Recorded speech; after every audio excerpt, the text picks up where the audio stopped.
মামার বাড়ি প্রায় সময় আসা হয়, কিন্তু কখনো মা টানায়নি বলে আদ্যাপীঠ গিয়ে ওঠা হয়নি আমার। তো এই প্রথম, জন্মের পর থেকে এই প্রথম আমি আদ্যাপীঠে গেলাম, আদ্যা মাকে দর্শন করলাম। তার সাথে মায়ের এত সুন্দর আরতি দেখতে পেলাম, মানে মন পুরো শান্তি হয়ে গেল। আর তারপরে মায়ের ভোগ, মানে অসাধারণ, কোনো কথা হবে না। সত্যি মায়ের দৃষ্টি মায়ের ভোগে সত্যিই থাকে।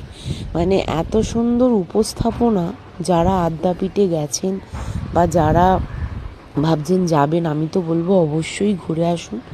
মানে মাকে দেখলে মন শান্তি হয়ে যাবে। আর মায়ের আরতি নিয়ে কোনো কথা হবে না। মানে মনে যত চিন্তা ভাবনা সব ওখানে এক নিমেষেই শেষ। শুধু মনে হবে মায়ের দিকেই তাকিয়ে থাকি। আর ভোগের মধ্যে তো প্রথমেই দিয়েছিল কুমড়োর বড়া, তারপরে দিল হচ্ছে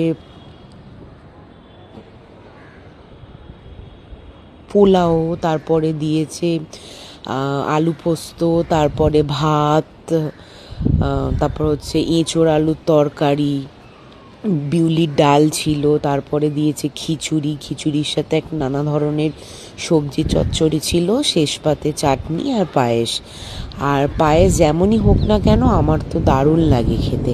আর এই যে আমরা সবাই মিলে গেছিলাম।